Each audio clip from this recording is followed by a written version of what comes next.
Yes, sir. Yes, sir. How we doing, baby? This is Adam Caplan with AC Radio, and I'm feeling good, feeling great. How are you? We got a lot to talk about today. Mainly, we're going to be talking about Tyson Fury, the heavyweight champion of the world, the WBC champion of the world, and I just can't wait to talk about this legend. We might have seen him fight for the last time in the boxing ring, but who the hell knows? So, let's get right to it. Last night, we saw Tyson Fury fight Dillian Whyte at Wembley Stadium. 94,000 people screaming their heads off, all to see Tyson Fury put on a huge show against Dillian Whyte, and that's exactly what happened. Now, keep in mind, originally they had 84,000 tickets sold, and then they opened up another 10,000 seats, which is astonishing. The gate must have been mucho dinero, as I said on the last episode, and let's just say both guys got paid quite well. I think Tyson Fury made close to 400,000 a punch, in fact. So that's quite the feat for Tyson Fury. I got my man Brett laughing back there. He's like, fuck me, you gonna pay me 400,000 a clip, baby? I said, one day. But, what I loved about this fight was it wasn't only the fact that he was back in England for the first time after fighting in the American circuit, trying to build the brand more, also signing with Top Rank and Bob Arum to build out the brand more. Because unfortunately, if you want to reach the pinnacle of boxing, it is in the United States. England is a very popular and the second most popular place for boxers to fight and win, but nothing is bigger than America. And Tyson Fury is finally back on home soil, fighting at Wembley Stadium, and he packed that house to the gills. One of the craziest things that I noticed was the gamesmanship that was going on in the fight. Keep in mind, when Dillian Whyte walked out, when it was then Tyson Fury's turn, it took him 16 minutes to get into the ring. And if you've never fought before, you probably wouldn't understand this, but 16 minutes is a long time to be waiting in the ring, especially under the bright lights, especially when 94,000 people are howling for your opponent. So Tyson Fury went out there, came out to My Miss American Pie. He had 94,000 Brits howling this track. Everyone was on their feet screaming. The crowd was electric. And then after that song ended, then he proceeded to come out with the Notorious B.I.G.'s Juicy. And Tyson Fury was so pumped that halfway through his bit of being on the throne in the king's chair, because they do call him the Gypsy King. Now, I'm just repeating Tyson Fury's nickname. If those listening are offended by the term gypsy, I apologize in advance, because I do know it could be a bit derogatory. But, he came out there on that throne, and the next thing you know, Tyson Fury just ran into the ring like a Spartan. He always preaches that 300 Sparta mentality, and that's exactly what he showed when he ran into the ring sporting that red and white England boxing kit. Now, after that, once they got into the ring, the games begun even more. Dillian Whyte came out in the southpaw stance. He's known to be a right-handed fighter, an orthodox fighter with a very strong lead left hook and a very strong liver shot. They call him Dillian the Body Snatcher Whyte for a reason. But in this fight, he came out in the southpaw stance in the first round, and you could see that it kind of made Fury question his tactics a little bit in the first round, but it didn't make him question it enough where he didn't win the round. Tyson obviously won the first round. He just stayed a little bit more patient on the back foot, making himself even more out of range, even though the height and reach advantage was clearly in Fury's favor. Now, what was funny about that was, though, is in the beginning of the second round, Tyson Fury came out in the southpaw stance, and then Dillian Whyte switched to his normal orthodox stance. And the reason why he did that is because his lead left hook is his most dangerous move in his arsenal.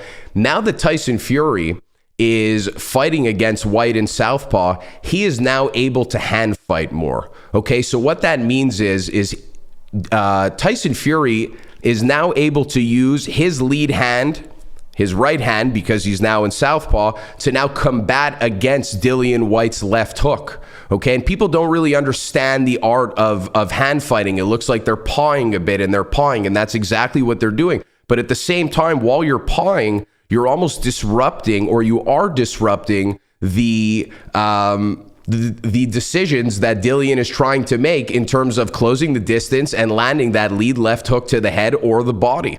So I just love the gamesmanship right out the gate. Fury taking 16 minutes to get to the ring, Dillian Whyte opening up as a southpaw, then Fury switching to southpaw to combat that lead hand of Dillian Whyte when he switched back to orthodox. And, we saw all of that in 2 rounds. And if you're not somebody who knows much about boxing, to you, maybe it was just, all right, they're feeling each other out. It's nothing interesting. But if you understand the game of boxing, or you understand combat sports, you'll understand that everything is done for a reason. And one of those reasons also is Tyson Fury knew that Dillian Whyte only had a certain amount of time to knock him out.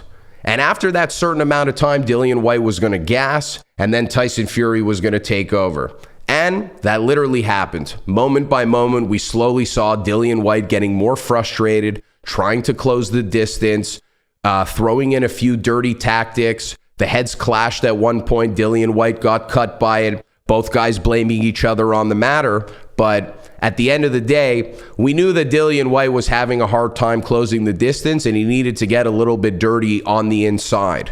But Dillian Whyte isn't necessarily the most comfortable on the inside. So it was a little bit of a damned if you do, damned if you don't situation for Dillian Whyte. And that's why I think also folks were a little bit upset that this was Tyson Fury's last fight against Dillian Whyte. They maybe would have liked him see him fight the likes of Anthony Joshua or Alexander Usyk. But Alexander Usyk, my hat goes off to him. He decided to put his boxing career on hold to help fight on the ground for his native country of the Ukraine, while Anthony Joshua is anxiously awaiting the rematch because he lost a pretty, it wasn't close. I don't think it was close. I think Usyk had his number the whole time. Joshua just couldn't really find Usyk's range. He couldn't really land that strong right hand. And, so we would have liked to see Tyson Fury fight the likes of Usyk or Joshua in perhaps his last fight, but we got Dillian Whyte. And what started to happen is that as the 4th round started to go underway, Dillian started to fatigue, but he also started to raise the tactics of really just bullying his way on the inside.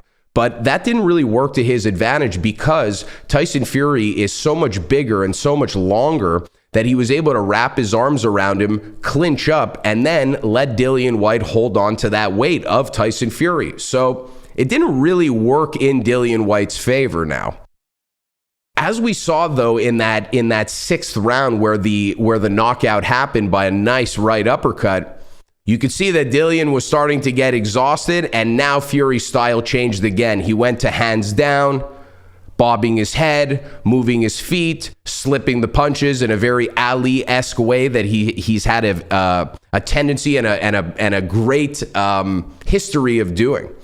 So when he first came out in the 1st round, he was more on the back foot, more reserved. Then in the 2nd round, he was fighting out of the southpaw stance. And then as he saw that Dillian Whyte was getting tired, he knew that it was time to do what Tyson Fury does best, bob and weave, be smooth with it, and just put on a show. Now, what I really, really loved about the fight was how Tyson Fury used his check hook. Okay, every time Dillian Whyte would jab, Tyson Fury would wrap a beautiful hook around the other way, hit Dillian Whyte on that right-sided temple, and kind of disrupt the momentum that Dillian Whyte would try to build. And personally, for me, when I box, I love that left hook. I love keeping my hands down and looping around that check hook. So for somebody that likes to do those moves and then watch it happen on the most elite level is just a beautiful thing to see. And I was just so happy to see that. And that's why in that 6th round, Fury didn't really care about having the lead hand in Dillian Whyte's face like he did in the beginning rounds. Why? Because he knew he had his number, and he knew that you don't see where that left hand is now going to come from. Am I going to loop around with the check hook, or am I going to jab to the body, or am I going to jab right down to the bridge of the nose? So a fantastic tactic from Tyson Fury, an absolute beauty to watch. Just such a phenomenal fighter, a freak of nature. 6'11", 250 to 280 pounds he's fought at. He's light on his feet. He's got the love handles poking out of his shorts. He's got the belly fat poking out. And every time he wins, another meme comes out that says, this is the physique of an elite athlete. And a guy like me who's feeling a little husky these days, I got to give it up to Tyson Fury. He's making us big boys feel good. So just a phenomenal fight by Tyson Fury. Ended up knocking out Dillian Whyte by a right uppercut. You know, Dillian did get back up to his feet, but then fell back over. Thank God the fight didn't continue, because I really think that Tyson would have knocked him into Canada. And I don't know if Dillian Whyte is vaccinated, so they would have had to send him back after. So that would have been quite the trip. And, you know, it's never over when Tyson Fury fights. It's not only about the ring walk. It's not only about the press conferences. It's not only about the actual result of the fight. It also comes down to the post-fight press conference or the post-fight interview. Tyson Fury has a wonderful habit of singing to the crowd after he wins. And not only did he give off his beautiful send-off speech, not only did he sing to the crowd, but he also brought out the UFC's heavyweight champion, Francis Ngannou, into the ring. And they basically announced that in 2023, should Francis Ngannou not get sucked into another contract, or the UFC wants to co-promote it, come on, Dana, let's do this, they would have a hybrid MMA/boxing fight. Now, I don't know what that looks like. I don't know if that's just going to be a straight-up boxing match in 4-ounce gloves or 7-ounce gloves or whatever the case may be. Most likely 4-ounce gloves. Let's just get them in straight-up UFC gloves. Or perhaps they do something like ONE FC did, where 1 round is boxing, round 2 is MMA, round 3 is boxing, round 4 is MMA, and then round 5, not really sure how that works. Not really sure. Maybe they go to jiu-jitsu. Just joking. Now, you know, what a fucking way to send off. I mean, you fully retire in front of 94,000 of your own countrymen and women, and then the next thing you know, you bring the UFC's heavyweight champion in the ring and say, look, I'm retired from boxing, but now I could kind of do what I want. Bring in more money, bring in more views, and get this shit done. So I was completely stunned by that. I mean, you know, 94,000, the 6th round knockout, singing in front of the crowd and his wife, I thought was enough. And then you bring in the heavyweight champ and announce that there's going to be a fight in 2023. Now, I don't know if this is going to happen co-promoted by the UFC, or Francis Ngannou will, you know, cut his ties and try to build himself freely. But there's a lot of opportunity there. And, you know, if Tyson Fury is done with boxing, I think that there's a lot of money for him to make in the exhibition or spectacle or circus fight realm, kind of like what Floyd Mayweather is doing lately.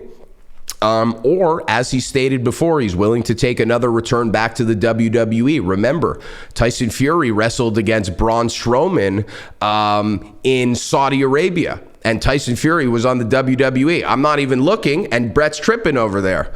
And that's what it is. The guy could do it all. He could sing, he could dance, he could move and groove like Ali in the ring. He does WWE, he could act, could probably come out with a Christmas album. Tyson Fury is a walking, talking, money-making, entertainment, jaw-breaking machine. And it is just such a phenomenal thing to be able to experience Tyson Fury in my generation of boxers. You know, like growing up, we loved the likes of Mike Tyson. We loved the likes of Lennox Lewis and Evander Holyfield and stuff like that. But, you know, 95, 96, 97, 1990, too young. I was too young. But now I got to be able to enjoy a real heavyweight champion of my generation. Not Deontay Wilder, not Anthony Joshua, not Vladimir or Vitaly Klitschko, but Tyson fucking Fury, man. This guy could absolutely do it all. And I encourage anybody who is a fight fan or just a fan of a freaks of nature, you have to be watching Tyson Fury. And, you know, one of the biggest things that makes Tyson Fury, I almost said Tyron Woodley. Can you believe that? Tyron's still sleeping. One of the most polarizing things about Tyson Fury is not only the fact that he could move like Ali, not only the fact that he's a big dude, 6'11", with love handles and he moves gracefully, but also the fact of all of the things that he's overcame. I mean, let's keep in mind here, after he won the undisputed title against Vladimir Klitschko in Dusseldorf, Germany in 2015, Tyson fell into a deep, deep depression.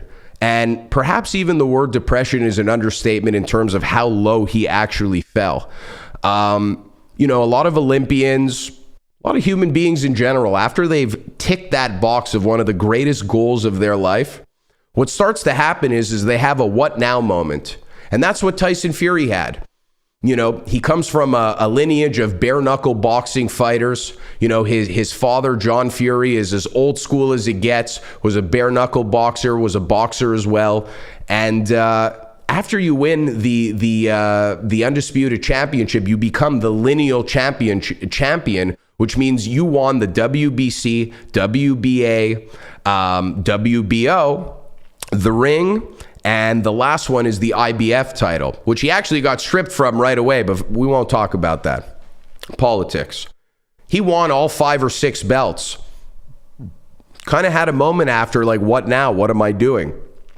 And unfortunately, Tyson Fury then fell into a deep depression, as I stated before, and he ended up gaining about 150 pounds. He probably shot up to over 400 pounds. He was addicted to cocaine. He was drinking 24 pints, which is about 1.5 bottles of beer a day, spending money profusely, sweating like crazy, probably from all the blow and the high blood pressure and the extremely fast beating heart rate.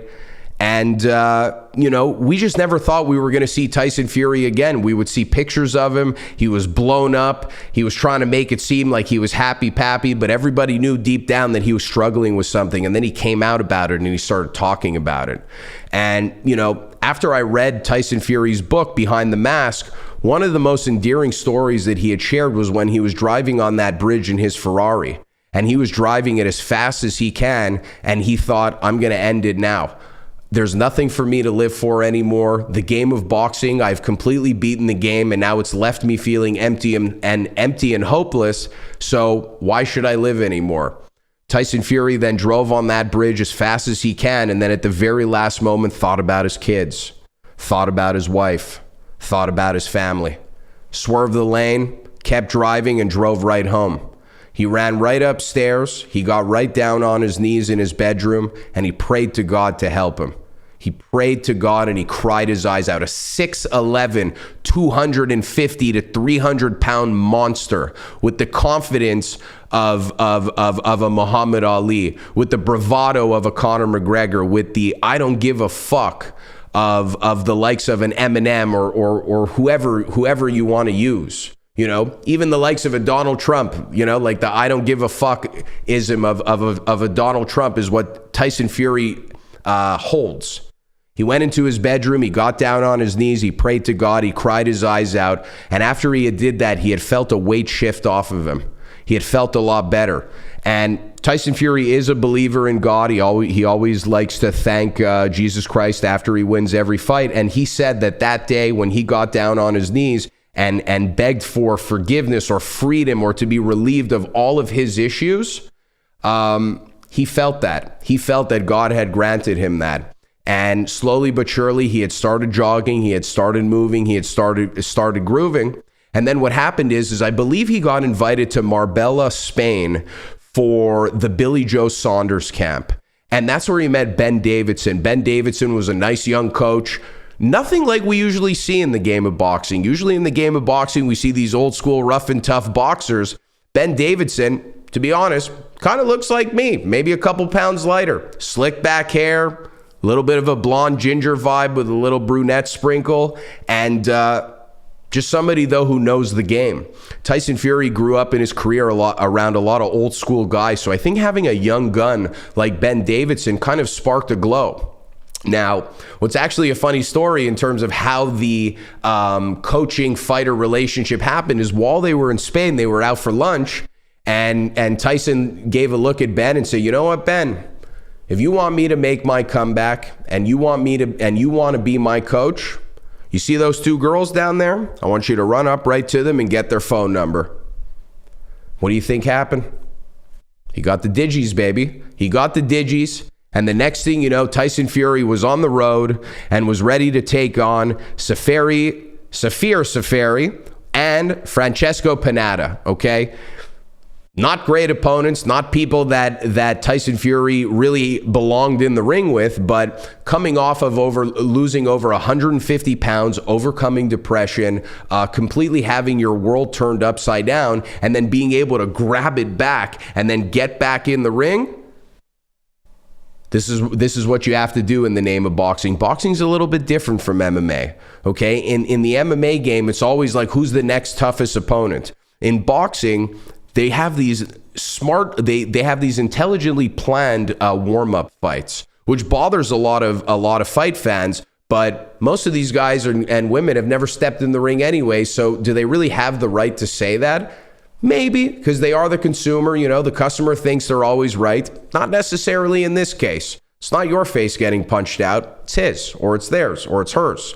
So, you know, they were a little, you know, people were just glad to see him back in the ring. And even though they weren't against opponents that he should have been in the ring with, but after winning both of those fights, he turned around and said, you know what? If I'm really going to get back on track and I'm really going to get motivated, I need to fight the likes of Deontay Wilder. And that's exactly what happened. They had a trilogy. The first fight ended in a draw due to the fact that Fury ended up getting knocked down twice.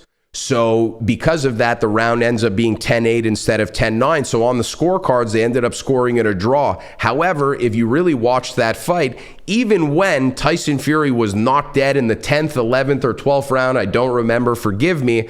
And even though maybe some say on YouTube, you know, they show some YouTube clips of the count being a little bit slow for the 10 count, Tyson Fury still got off the canvas, very similar to the legendary Hall of Fame Undertaker. He rose from the dead, literally, got up, and then ended up winning the rest of the fucking round against Deontay Wilder. So it just really goes to show you that this guy could overcome anything. 1 second he's speeding in a Ferrari, wanting to perhaps commit one of the most terrifying, gut-wrenching things that you could do. And then the next, he's 150 pounds lighter, he's back in the ring, he's singing, he's dancing, he's winning fights, and then he goes and he fights Deontay Wilder, he gets sparked out, and he still gets up and wins the rest of the round. Then they called that fight a draw, you know. And then what happened is that fight was supposed to happen again. But of course, there's a lot of politics in boxing, and that's what kind of slows down people's interest in boxing, is because, as before I stated, WBA, WBC, WBO, IBF, there's so many associations. There's a lot of politics involved. And every association treats theirs like the most important one. So there's a lot of things that go into it. In the end, he ended up fighting Tom Schwarz and Otto Wallin. The Otto Wallin fight, remember that headbutt? If it wasn't for Stitch Duran, who I think he gave like a ridiculous bonus to after, he might have lost that fight by TKO. He was leaking blood like crazy. And that almost kind of made me feel like that was Dillian Whyte's plan when he was closing the distance a little aggressively, but I digress.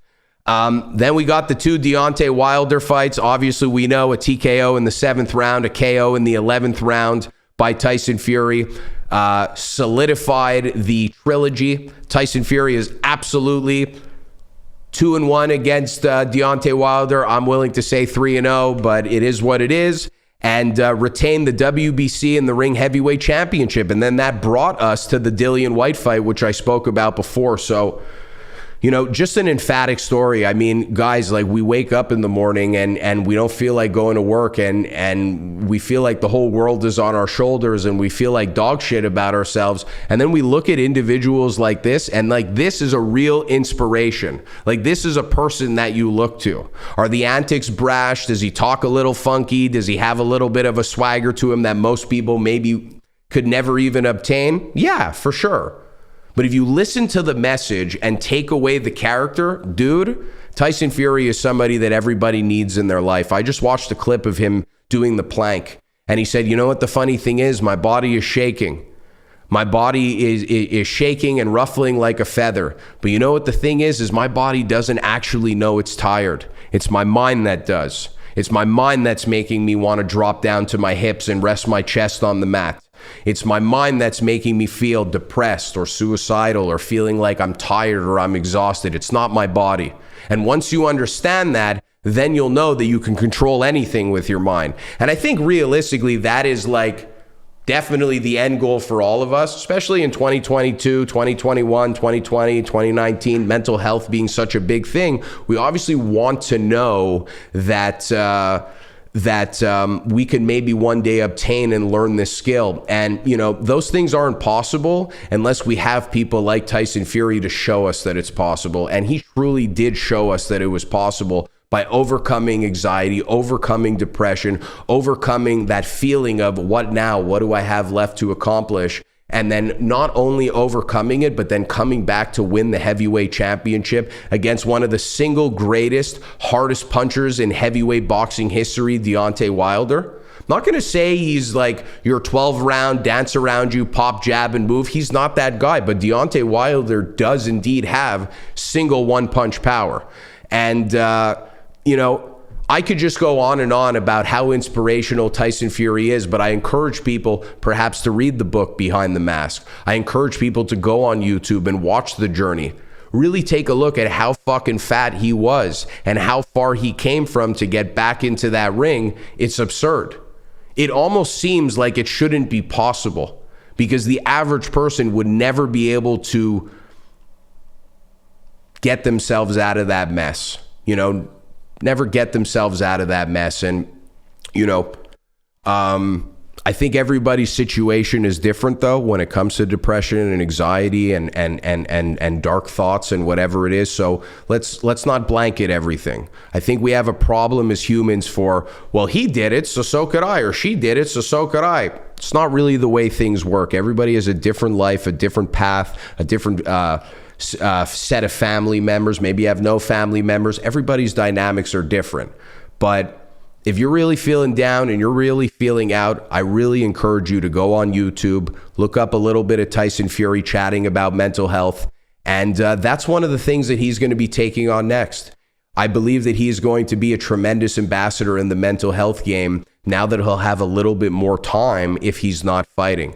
And I think that a lot of people could benefit from that. I think a lot of people need that in their life. They need, you know, a high-performing elite athlete to be able to become vulnerable and finally admit their faults. You know, everybody is always, you know, people talk about it. Let's not say they don't, but there's an articulation, a tone, and a passion and a feel that Tyson Fury gives you when he speaks about it that makes us connect with him, makes us understand, makes us actually feel what he was feeling, and then know that he actually understands how we're feeling.